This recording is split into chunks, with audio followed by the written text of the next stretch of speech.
4, 3, 2, 1.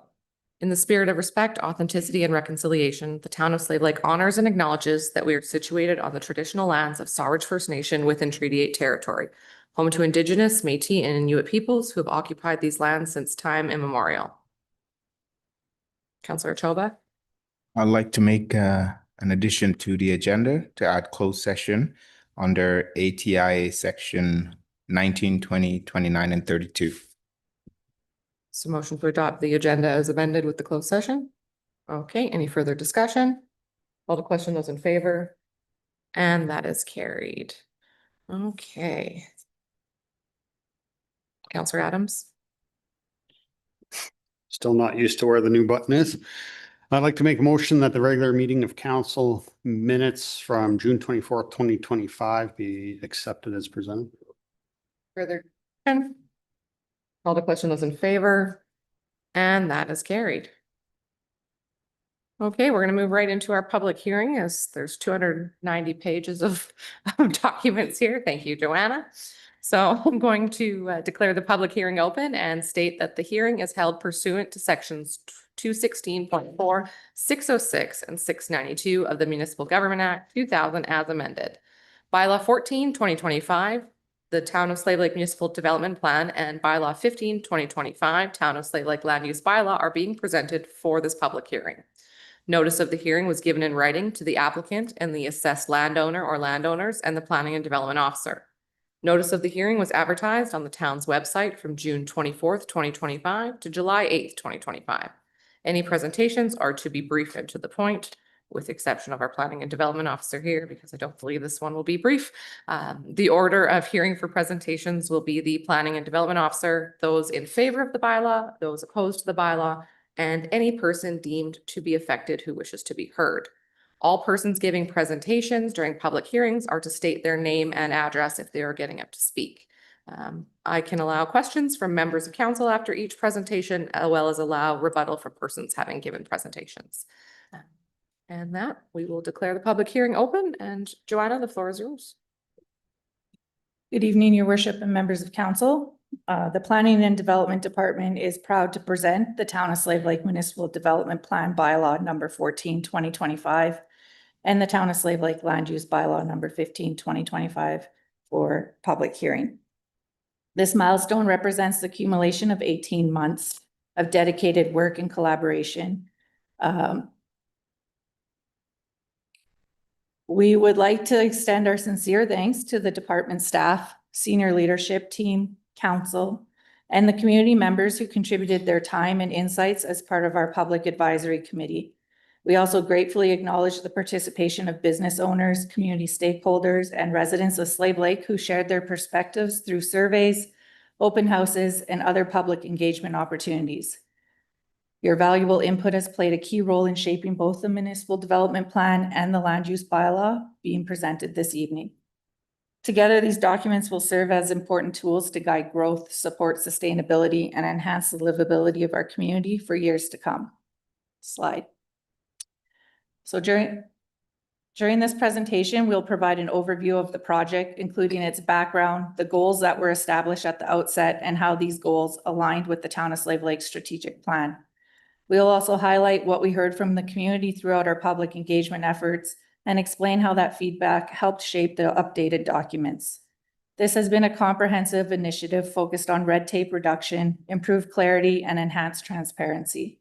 The resulting documents are designed to be flexible, living tools that will guide meaningful discussions around development, growth, and sustainability in the years ahead, helping to propel Slave Lake forward with purpose and vision.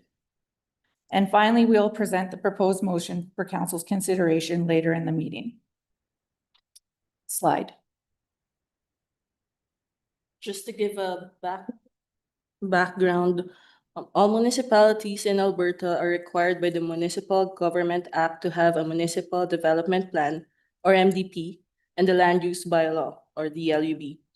The Municipal Development Plan fulfills the statutory requirement of the Act that each council of the municipality with a population of 3,500 or more must by bylaw adopt a municipal development plan. The purpose of the MDP is not only to fulfill that statutory requirement, but also to express the aspirations of the council and citizens of the town of Slave Lake with respect to long-term development and sustainability of their community. In addition to providing a means of coordinating municipal infrastructure, operations, and management to the town, the MDP establishes long-term direction toward the achievement of sustainable development within the community. The land use bylaw sets out the rules for how land and buildings can be used and developed within the town of Slave Lake. It helps ensure that growth is orderly, economical, and compatible across the community, contributing to a safe, healthy, and functional town. In the fall of 2023, the town of Slave Lake issued a request for proposal to secure professional consulting services for a comprehensive rewrite of the MDP and LUB. Through a competitive selection process, the town engaged Green Space Alliance, or GSA, to lead the project alongside with the Planning Development Department. The MDP and LUB redesign project was structured into several key phases to ensure a thorough and inclusive approach. Next slide, please. Phase one, the background review focused on developing a public engagement and consultation plan and establishing 2 advisory committees, the Technical Advisory Committee, or TAC, and the Planning Advisory Committee, which was the PAC. In phase 2, joint preliminary consultation, the project was introduced to the public and the first round of engagement took place. This included committee workshops, a community survey, and a public open house. These efforts helped identify the key land use themes and community priorities that would guide the remainder of the project. The feedback gathered during this phase was summarized in a What We Heard report, which was made available on the project website, www.engagesslavelake.ca. Phase 3 focused on the municipal development plan. A draft of the MDP was prepared and reviewed by both committees and the key stakeholders. A second open house was held to present the draft to the public and gather additional input. Feedback received during this phase was incorporated into the MDP draft, and the summary report was shared online. In phase 4, work shifted to the land use bylaw. A draft of the LUB was developed and circulated for review, incorporating feedback gathered in earlier phases.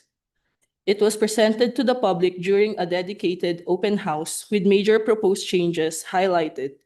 This round of engagement was documented in a final What We Heard report, and community input was reflected in revision to the draft.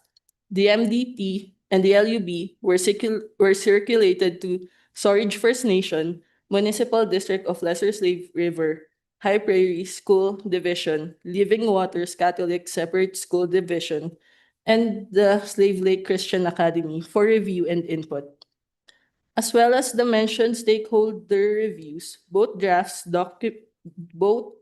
documents receive a comprehensive legal review by Brownlee LLP.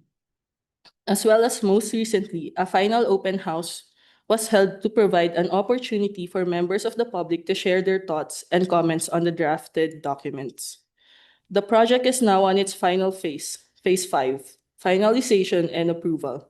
This stage includes presenting the draft MDP and LUB to council for first reading, followed by the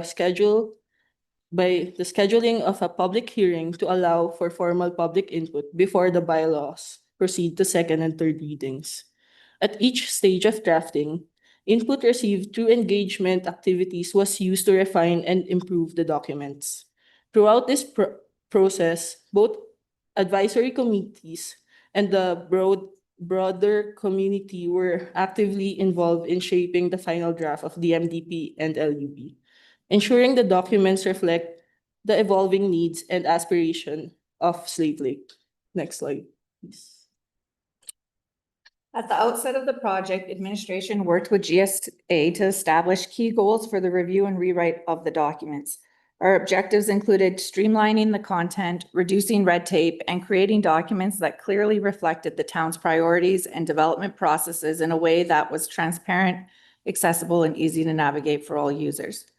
We also aim to respond to emerging trends within the community by developing regulations that support modern development and business practices while protecting existing land uses and minimizing potential conflicts. Above all, we were committed to incorporating community feedback to ensure the final documents reflect values and needs of Slave Lake residents.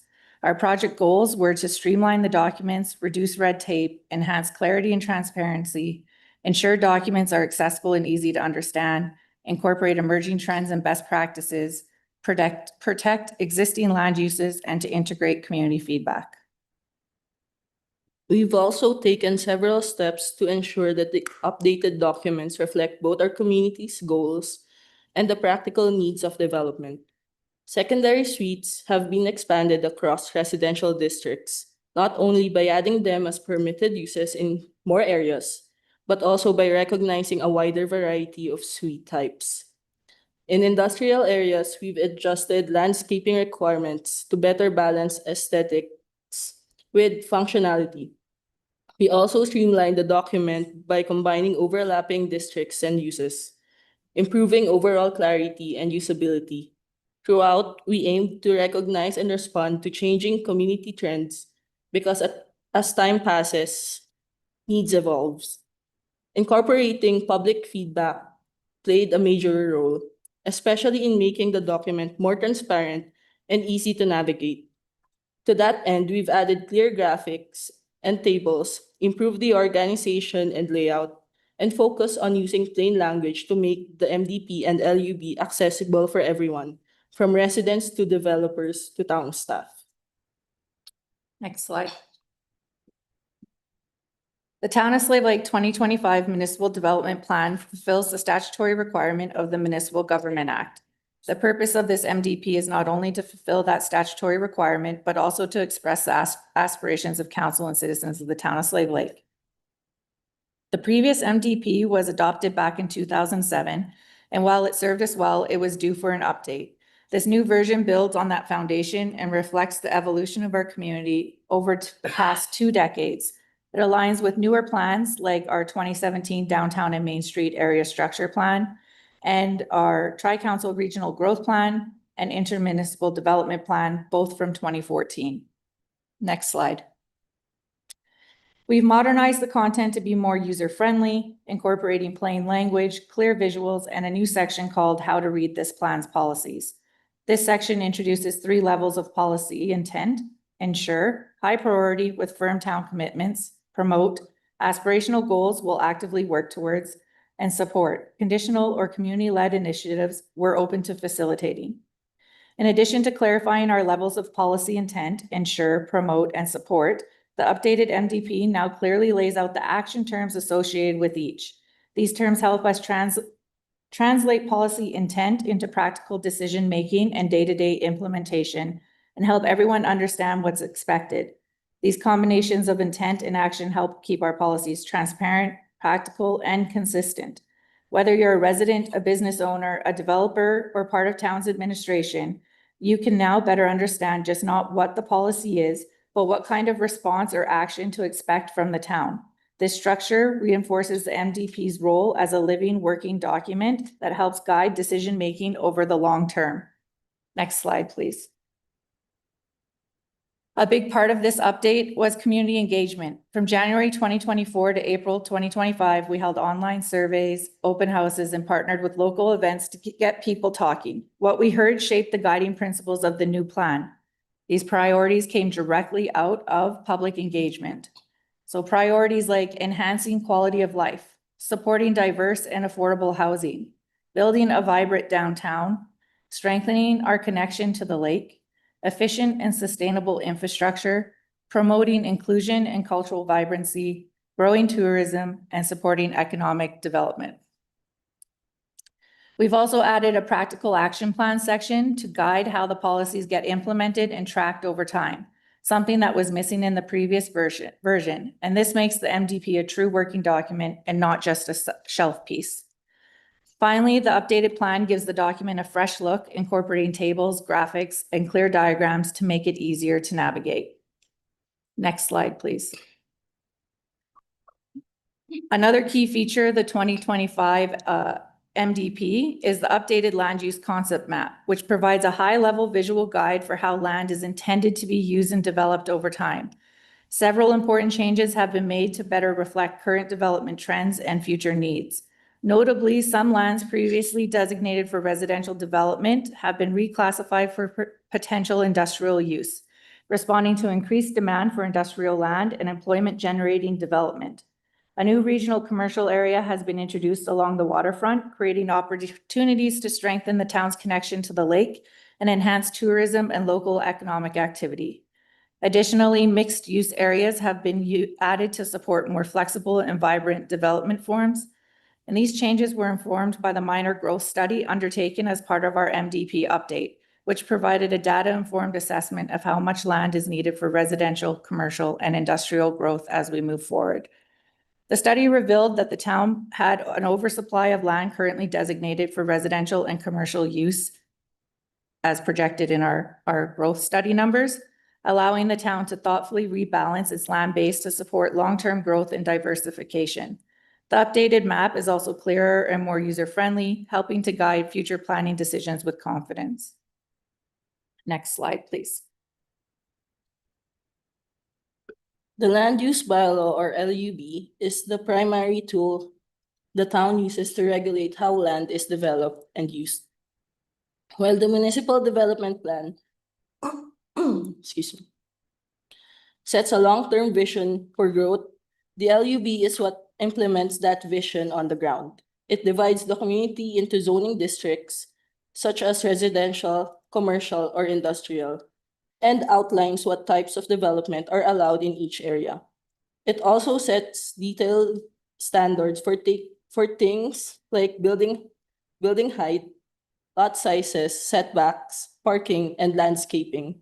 In short, the Land Use Bylaw is the rule book that helps ensure development happens in a way that aligns with our community's goals, is fair, and is consistent.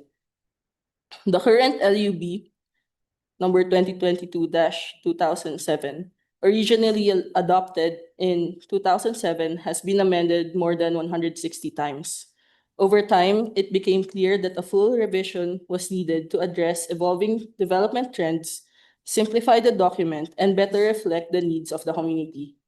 This updated bylaw consolidates all classes and modernizes key regulations to support a more effective and user-friendly approach to land use planning.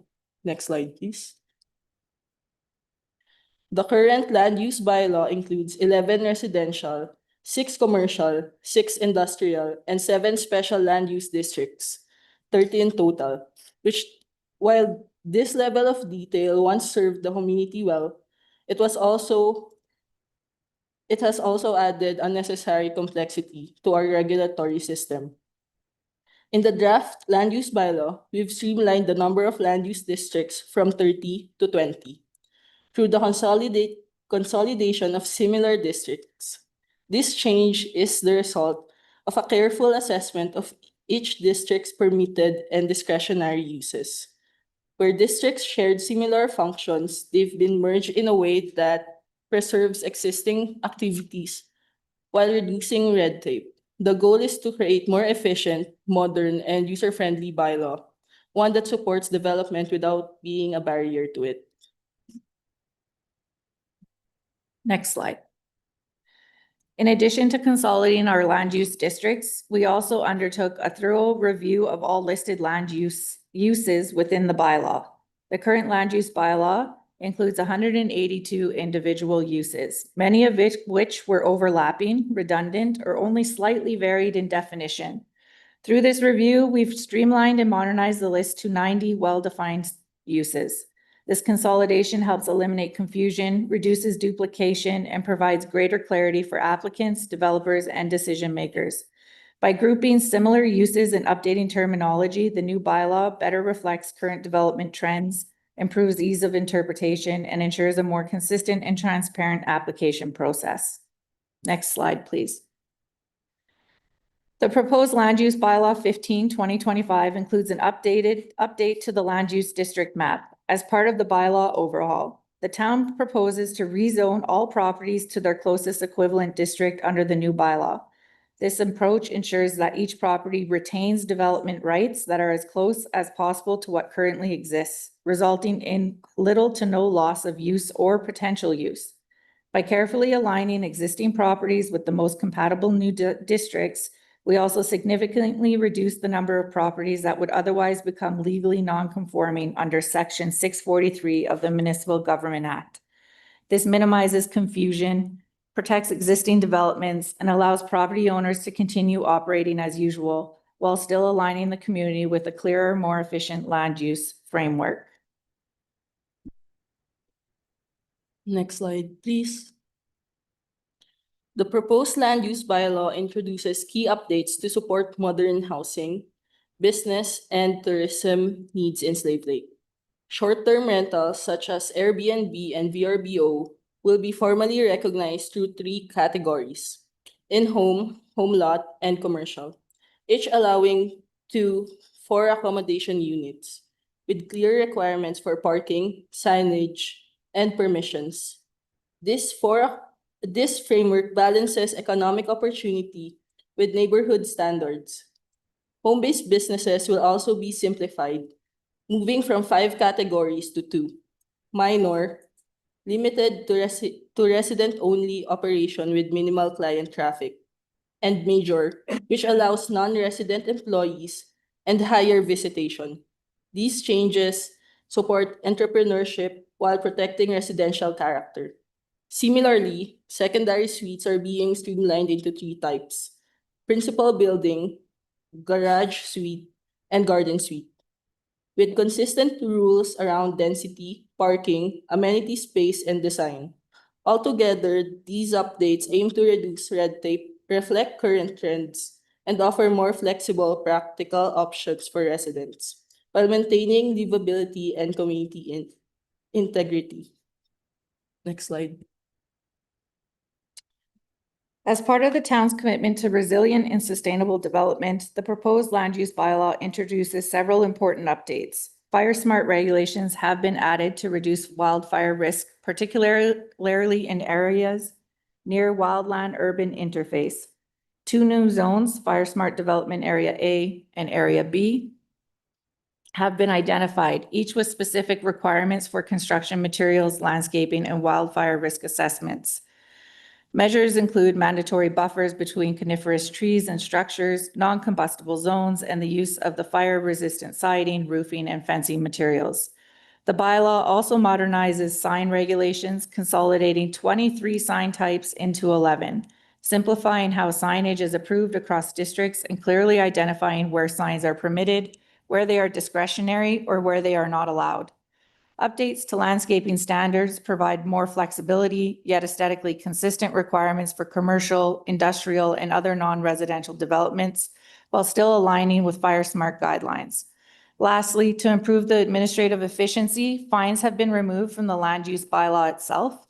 This change ensures that any future updates to penalty amounts can be made without the need for formal amendment processes under the Municipal Government Act. Instead, all fines will now be included in the new Planning and Development Fees and Fines Bylaw number 12, 2025, which will be presented to Council alongside the final readings of the Land Use Bylaw and Municipal Development Plan, ensuring a smooth transition between current and proposed regulations. Next slide, please. The updated Municipal Development Plan and Land Use Bylaw are more than just planning documents. They're strategic tools that directly support the town's 2021 to 2025 strategic plan to promote economic health. We've looked at our future land use concept map and redesignated residential land for industrial use and streamlined our industrial districts. To support tourism and waterfront activation, the MDP adds a regional commercial area along the lakefront, and the LUB, or the LUB, includes compatible uses to encourage growth in that area. For livability focus area of housing diversity, we've expanded secondary suite options and improved policies to support affordable and varied housing types throughout the community. Our updates also promote downtown revitalization and local business by introducing commercial mixed-use districts and reducing regulatory barriers, supporting the strategic priority of economic health as well. And finally, in the spirit of good governance, we simplified the bylaw, reducing districts from 30 to 20 and uses from 182 to 90 while making it more transparent and user-friendly. Together, these updates help move our strategic priorities from vision to reality.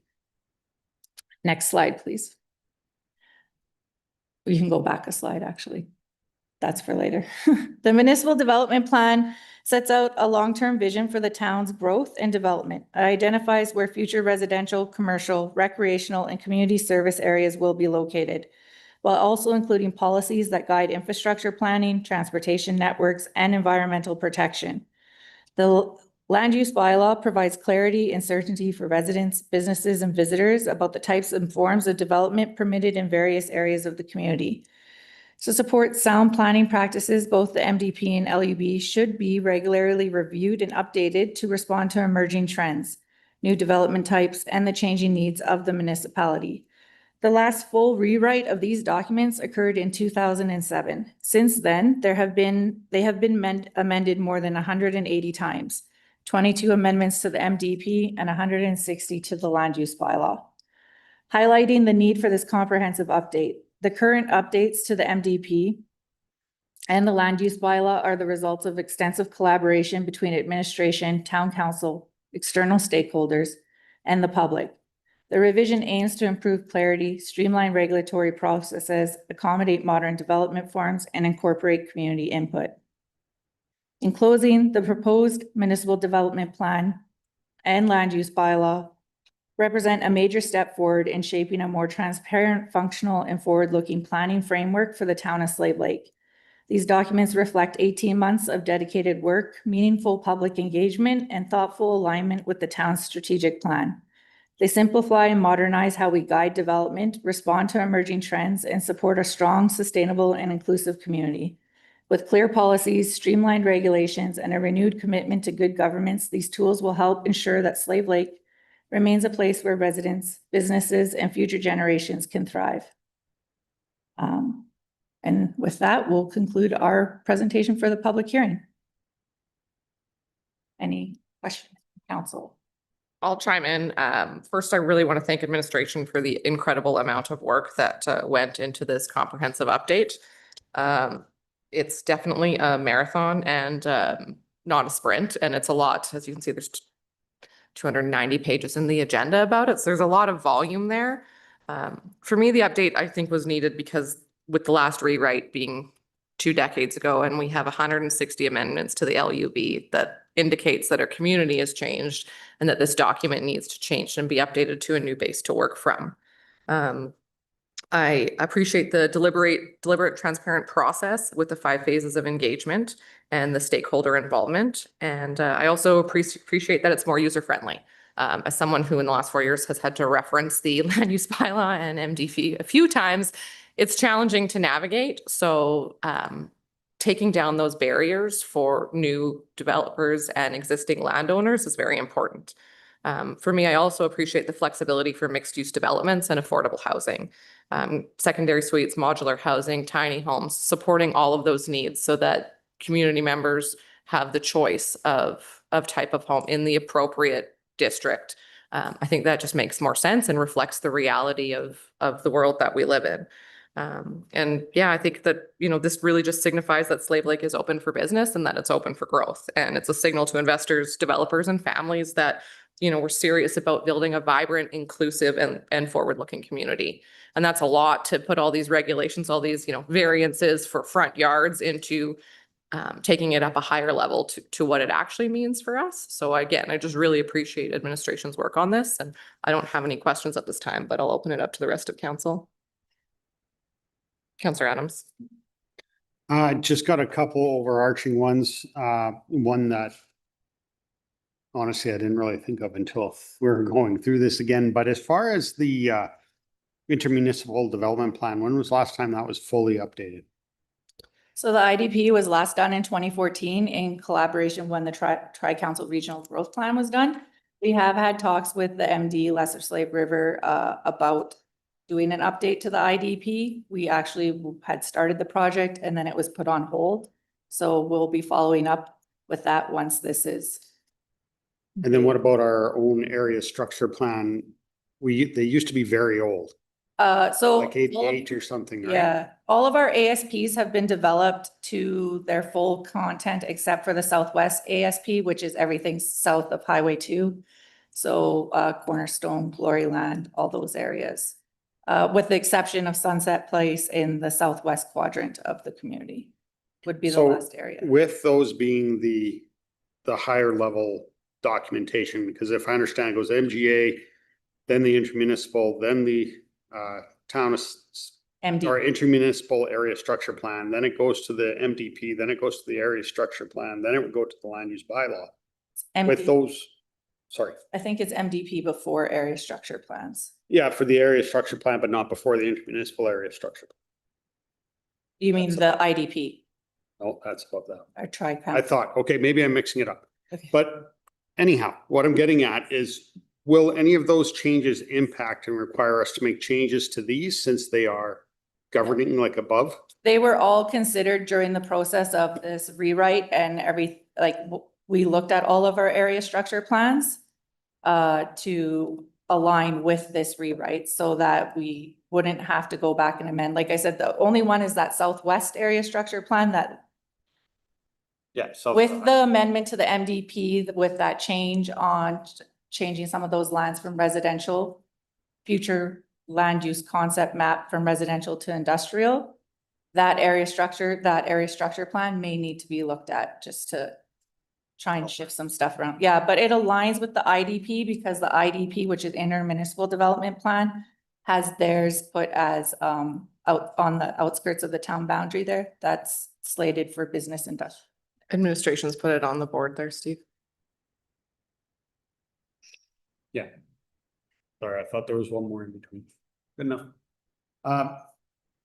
Anything else? No. Okay. Counselor Hughes. Nope, I got a lot. Well, You had mentioned here, when you were talking that you had sent the draft of this bylaw off to our lawyers.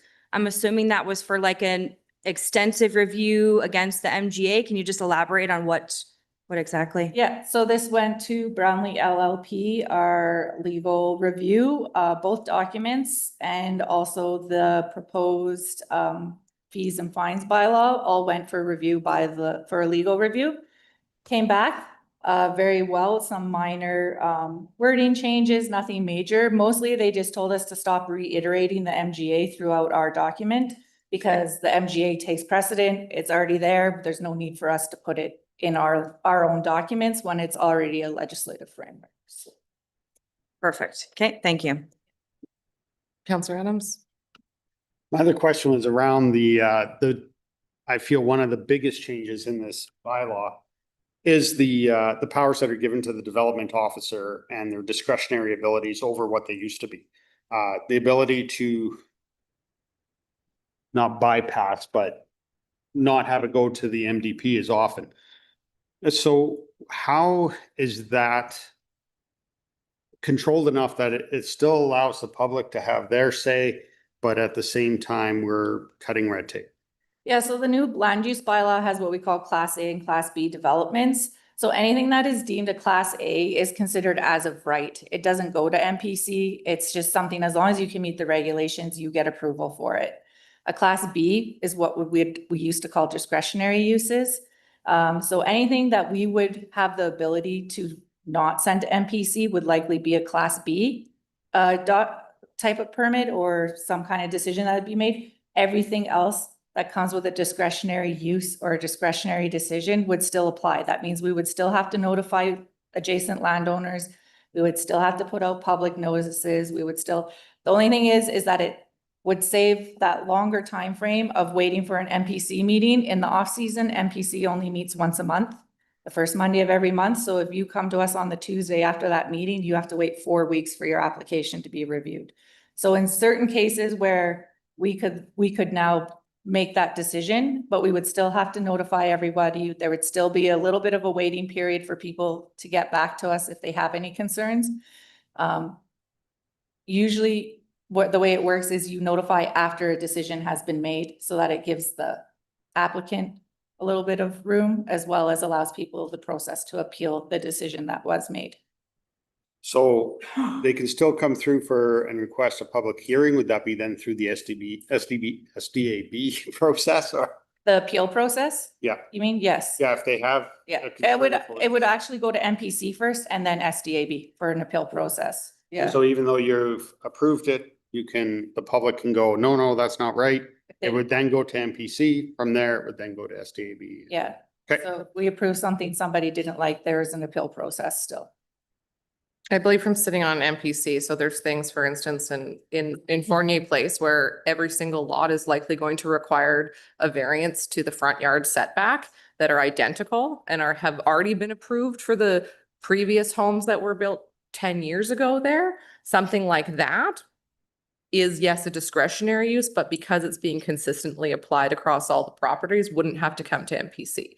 So it wouldn't have to have that month wait time and then trying to get quorum for a meeting when it's something that's, doesn't really require a whole lot of critical. Now, if it was double the front yard, it was half of the setback that all the other properties had been, no, that would have to come through. But things that are more standard, it's allowing our planning and development department to stop some of that back and forth and the slowdown that I think we've experienced in the past with the way our land use bylaw has worked and the amount of time. And I think that causes frustrations for developers because everyone wants to put shovels in the ground and move. And when you're told to hold up and wait for the application and wait for the meeting, and I think this will speed things up. This was also something that came out of our public engagement when we presented the increased authority of the development officer or the Office of Planning and Development. One of the things that came back was as long as there was still oversight in some way, which we have a process to manage that, in the fact that there's still a process for appeals, there's still a process of notification, all those things are still happening. So there is still oversight in any decisions being made.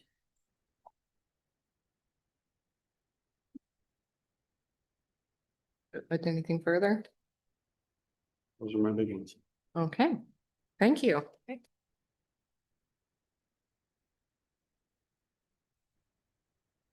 Now that we've heard from the planning and development officer, we'll call forward those in favor of the bylaw that wish to speak. Anyone in favor of the bylaw that wishes to speak? As I see none, we'll call those opposed to the bylaw that wish to speak. Going once, going twice. And last category is any person deemed to be affected who wishes to be heard. Okay, as I see none, I will now declare that the public hearing is closed.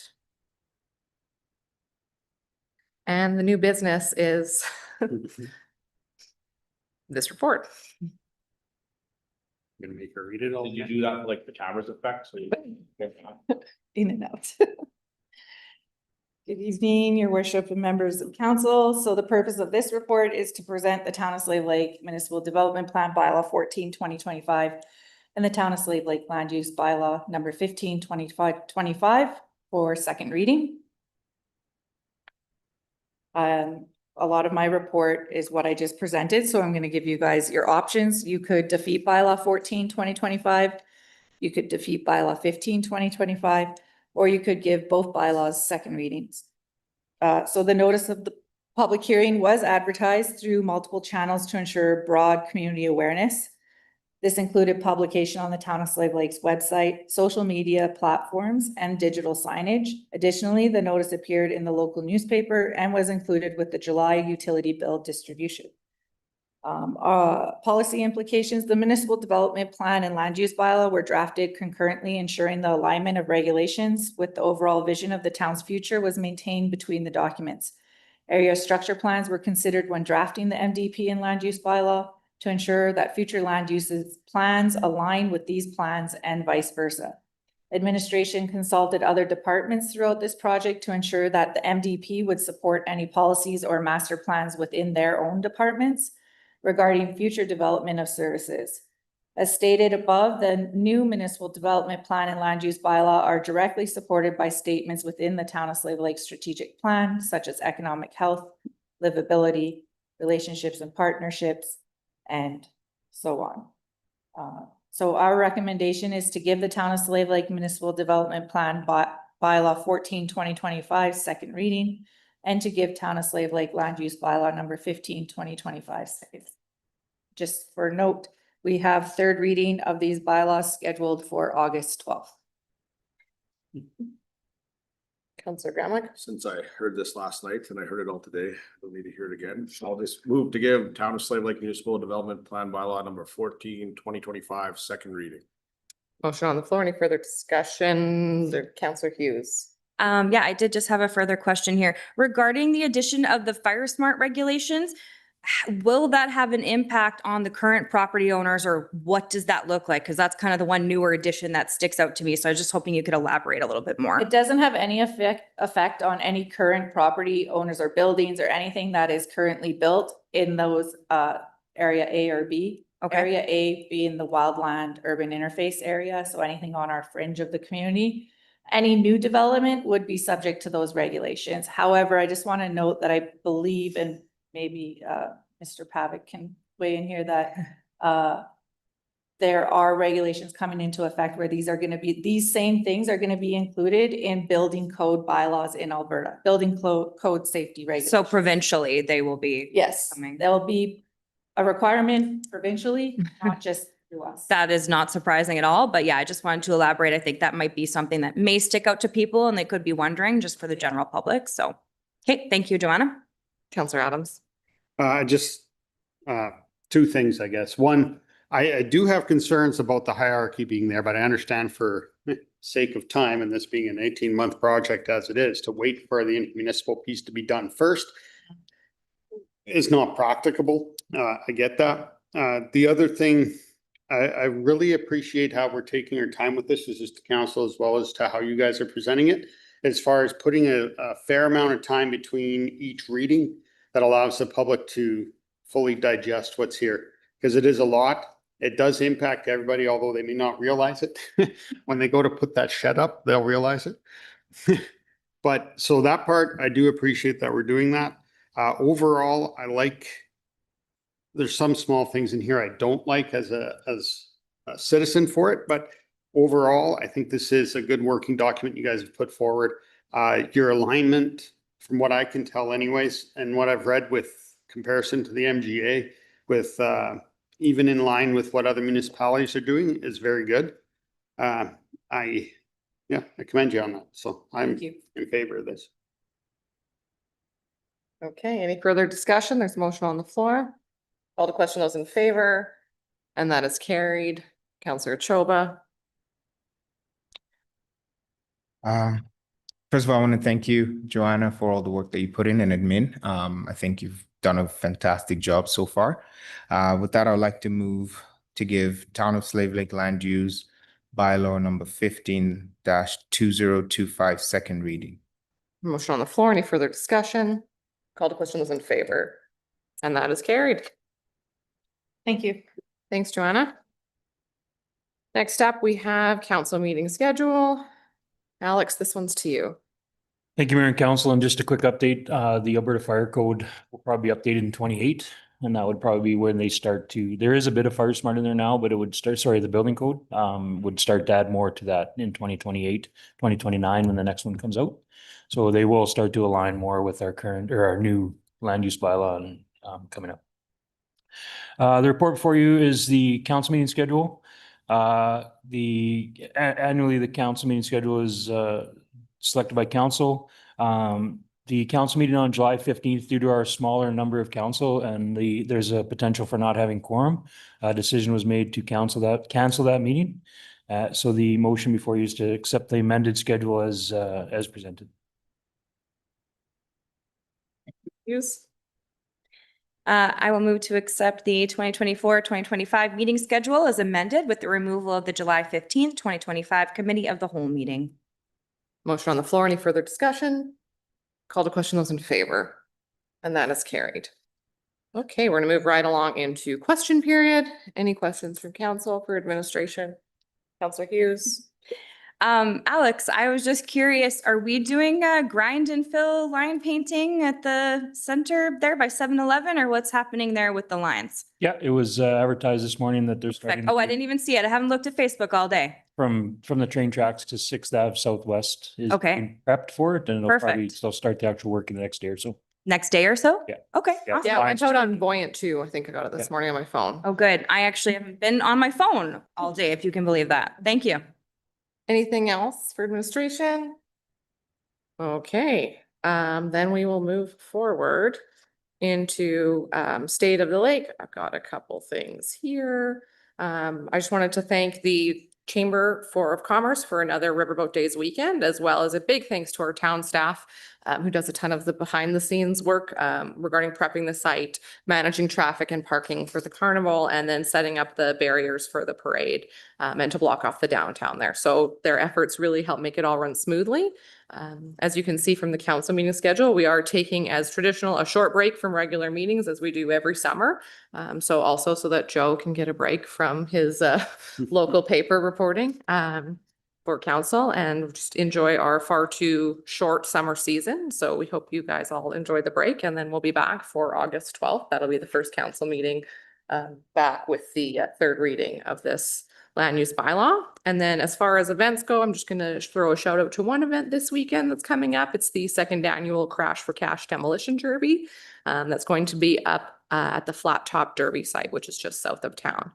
They tell me things get started off at around 8 a.m. and go late. So depending on how many cars get their way or sign up here this weekend, will depend on start time. So get there early and it'll be a great weekend. Anything further from council? Councillor Hughes? Yeah, I just wanted to mention to the community that the Slave Lake Farmers Market will now be back for the summer. So there will be another one coming up on July 26th, one on August 9th, and one on August 23rd. So this is much needed and very anticipated. We haven't had one here locally for several years now. So just wanted to encourage everyone to come out. They'll be 10 a.m. to 4 p.m. Just out in front of the Legion. Thank you. Okay. With that, I will entertain a motion to Councillor Hughes. Motion to adjourn. Go into closed session. Oh, pardon me. Yes. Motion to go into closed session. Thank Okay, you. motion on the floor, friendly amendment to go into closed session. Any further discussion? Call the question, those in favor. And that is carried. I'm not reading it off here. It's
Counselor Adams. Motion to adjourn? Any further discussion? Call the question, those in favor.